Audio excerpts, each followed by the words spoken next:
नमस्कार. जय श्री स्वामी समर्थ. जय माता लक्ष्मी.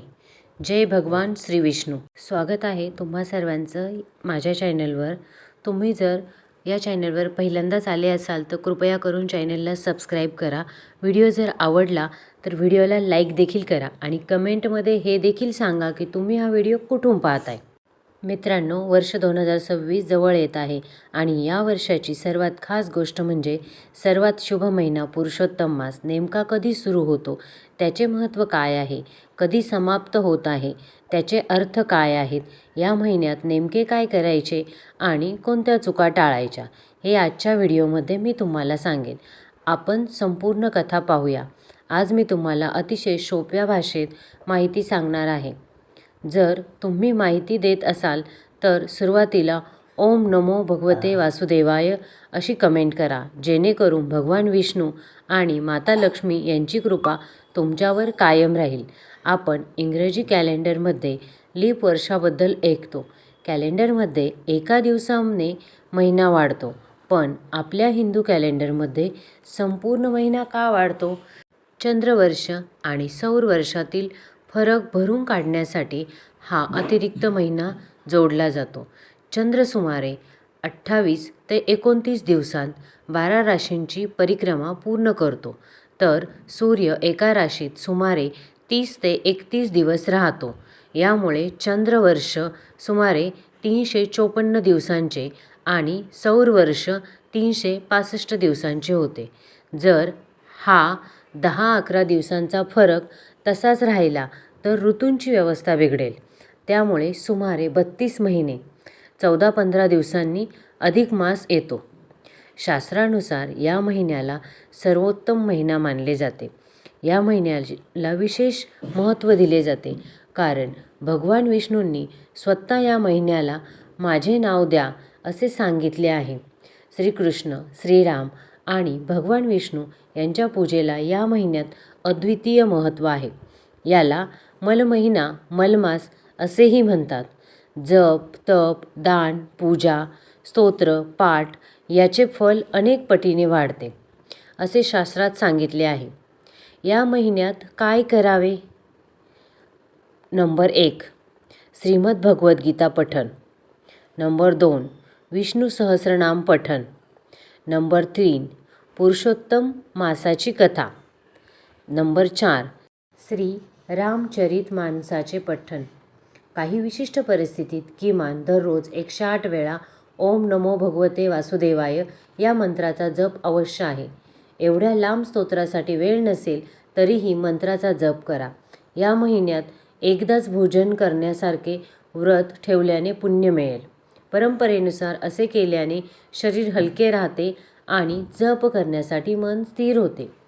या महिन्यात दानाचे विशेष महत्त्व आहे.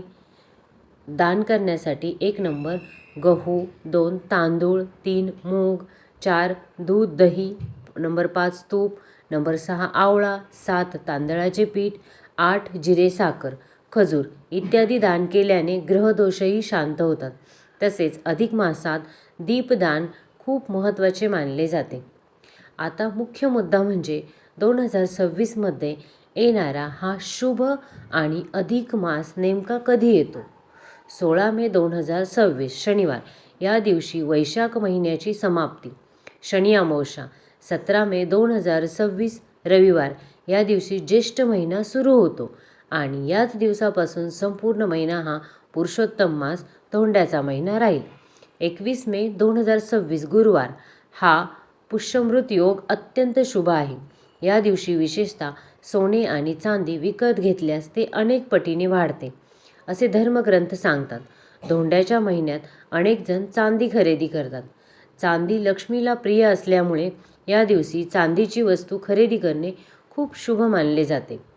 नंबर 3, जून संकष्ट चतुर्थी 11 जून, कमला एकादशी 15 जून अमावस्येला पंचकाही सुरू होते आणि याच दिवशी सोमवती अमावस्येला अधिक मास समाप्त होईल.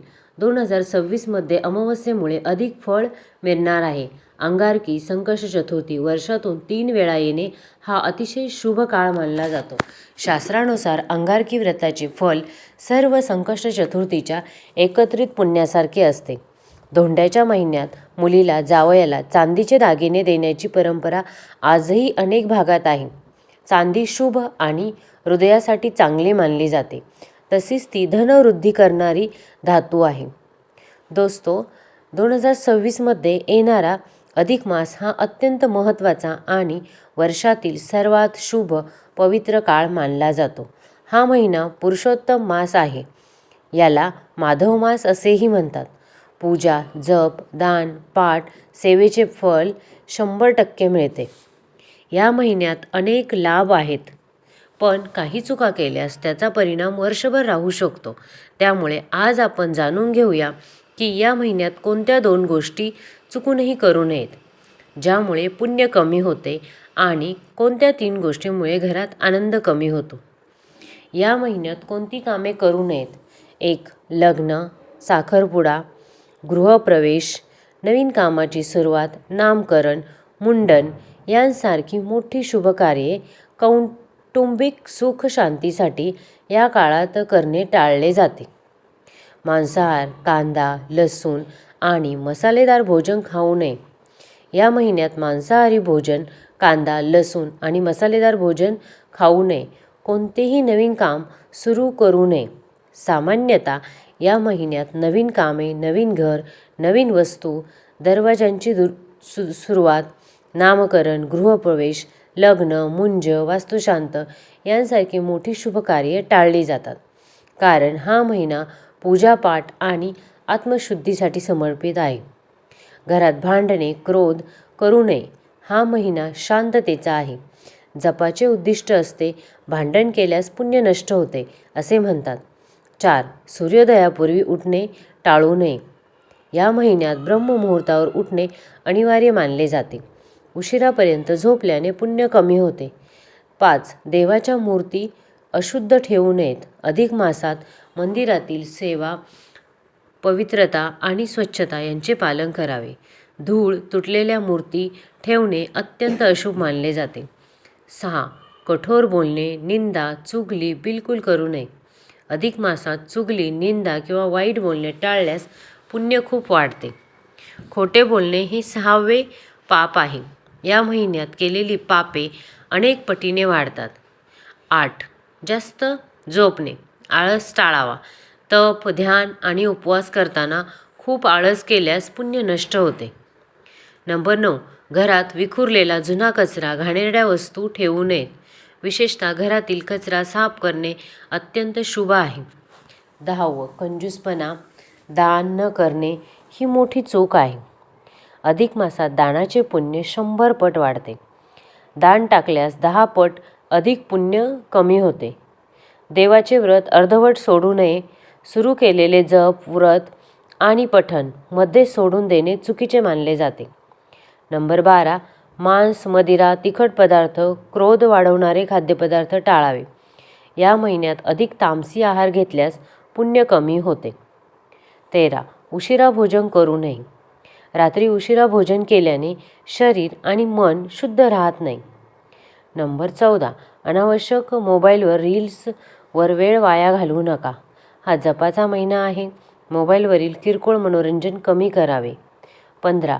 घरात अंधार ठेवू नये. संध्याकाळी दिवा लावणे खूप शुभ असते. अधिक मासात लक्ष्मीचा प्रवेश वाढतो. नंबर 16. मोठ्यांचा अपमान कधीही करू नये. ज्येष्ठांचा अपमान करणे हे सर्वात मोठे पाप आहे. नंबर 17. 17व्या महिन्यात हे अधिक गंभीर मानले जाते. 17. चुकीच्या खर्चासाठी पैसे उधार घेऊ नका. अधिक मासात कर्ज घेणे अशुभ असते आणि ते टाळावे. नंबर 18. लक्षात ठेवण्यासारख्या महत्त्वाच्या गोष्टी. अधिक मासात काय करावे? नंबर 1. विष्णू सहस्रनाम जप, श्रीमद भगवद्गीता जप, स्वामी समर्थ जप, ओम श्री स्वामी समर्थ, दत्तगुरु जप, राम राम श्रीराम जय राम जय जय राम, उपवास दान. 7. गरिबांना भोजनदान. मित्रांनो, अधिक हा केवळ एक अतिरिक्त महिना नाही, हा जीवन बदलवणारा, कर्मशुद्ध करणारा पुण्याईचा काळ आहे. या छोट्या चुका टाळल्यास घरात आनंद येईल, बाधा दूर होतील, मानसिक शांती मिळेल, धन वाढेल आणि सर्वात महत्त्वाचे म्हणजे भगवान श्रीहरी यांची कृपा तुमच्यावर वर्षभर राहील. जय श्री स्वामी समर्थ. जय श्रीहरी. तुम्हाला जर व्हिडिओ आवडला असेल तर प्लीज चॅनलला सबस्क्राईब करा आणि व्हिडिओला लाईक देखील करा.